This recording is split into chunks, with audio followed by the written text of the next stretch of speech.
Madame la Présidente, des mots dont il faudra s'habituer au sein de l'hémicycle du Conseil départemental de la Charente-Maritime. En effet, ce jeudi 1er juillet, date de l'installation du Conseil, l'Assemblée a élu, il est vrai sans véritablement de surprise, Sylvie Marcilly, la maire de Fouras. On notera que 2 autres femmes se sont présentées également à la présidence, l'écologiste Marion Pichot et la radicale de gauche Maryse Fleury-Pagnou, toutes 2 battues largement par Sylvie Marcilly. Comment vous sentez-vous ? Je me sens en pleine forme, je me sens hyper motivée, prête à aller au travail et surtout fière et honorée d'avoir recueilli autant de voix en faveur de ma présidence. Donc je mesure toutes les responsabilités qui me sont confiées et encore une fois je suis très motivée et prête. Alors une femme à la présidence du département de la Charente-Maritime, c'est un événement en soi. Qu'est-ce que ça va changer, si ça va changer quelque chose ? Ça va changer peut-être une petite touche féminine. Bon, je ne pense pas que de toute façon il y ait une grande différence avec la méthode de travail de Dominique Bussereau, qui représente pour moi un modèle. Je l'ai dit dans mon allocution, un homme ouvert, humaniste, rassembleur. J'espère en fait que ces valeurs me caractérisent. En tout cas, c'est dans cette continuité que je m'inscris. Et justement, quelques minutes plus tôt avant l'ouverture de la séance, Dominique Bussereau témoignait son affection à son ancienne vice-présidente.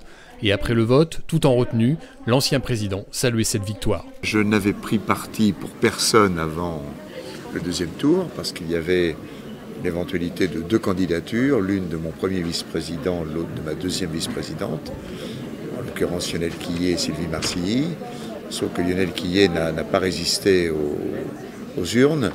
Et donc les choses se sont passées naturellement en faveur de Sylvie Marcilly. Ça permet à une femme de qualité que j'ai appréciée tout au long de mon mandat, dans les responsabilités que je vais confier, à la tête des problèmes économiques, d'attractivité, des problèmes internationaux, que j'avais apprécié aussi comme maire de Fouras et vice-présidente de la Carreau de Rochefort. Ça permet à une femme de devenir présidente. Le jour où une femme devient également présidente dans les Deux-Sèvres, donc ça veut dire aujourd'hui que la vie politique connaît un renouveau et je m'en réjouis. Je suis sûr que Sylvie Marcilly sera à la hauteur de la situation. Une continuité par rapport au travail que vous avez voulu. Vous savez, je suis giscardien. Giscard disait le changement dans la continuité. Donc il y a toujours dans une action publique une part de continuité et une part de changement. Il le faut d'ailleurs, parce que sinon on sombre dans la routine et le conservatisme. Donc je pense que tout se passera très bien. Non seulement les conseillers départementaux ont mis une femme à la tête du département pour la première fois de son histoire, mais ils l'ont fait avec une large majorité, 34 voix sur 54 votants, ce qui donne à Sylvie Marcilly et à ses 15 vice-présidentes et vice-présidents toute l'amplitude pour mener les projets à bien et commencer à travailler sans être confrontés à une forte opposition. Effectivement, vous allez vous mettre au travail. Alors justement, le premier dossier, l'urgence, c'est quoi ? Alors en fait, il y en a plusieurs. La sortie de crise, comme je le disais, la sortie de crise, ça veut dire être au plus près des réalités économiques. Bon, là, on va entrer dans une phase, on va dire, de saisonnalité avec l'été. Donc l'économie, je l'espère, va tourner à plein. Mais ensuite, à partir du mois de septembre-octobre, il faudra avoir un œil très attentif sur les conditions économiques du département. Qu'est-ce qui va se passer? Quelles sont les traces qu'aura laissé cette crise? Donc là, il faudra apporter une attention particulière. Donc ça veut dire solidarité, proximité, bienveillance et action. Action en faveur des plus fragiles, des plus démunis.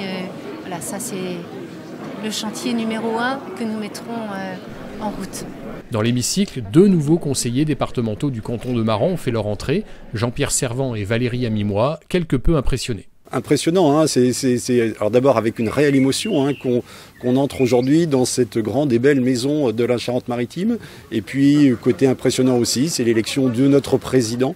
Et j'en profite évidemment pour féliciter notre nouvelle présidente Sylvie Marcilly. Alors qu'est-ce qui vous inspire Sylvie Marcilly? Qu'est-ce que vous attendez d'elle? Ce qu'on attend de notre président, et c'est ce qu'elle a dit dans son discours, c'est une personne à l'écoute, une personne proche des territoires, une personne qui va se déplacer. C'est ce qu'elle d'ailleurs elle a déjà dit, qu'elle viendrait rapidement dans tous les territoires pour rencontrer les élus, rencontrer évidemment les maires, bien voir les problématiques pour pouvoir aider et réaliser tous les projets de nos territoires. Alors quelles sont les problématiques du canton de Maran? Quelles sont les urgences que vous allez débattre, que vous allez défendre plutôt à ce conseil départemental? Beaucoup, on l'a dit tout au long de notre campagne, il y a de vrais projets à réaliser, mais si je devais en donner deux ce matin, et le premier a d'ailleurs été cité dans les premières prises de parole, c'est le contournement de Maran.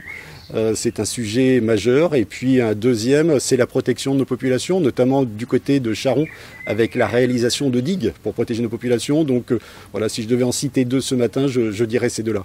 On a des dossiers très précis au niveau des collèges.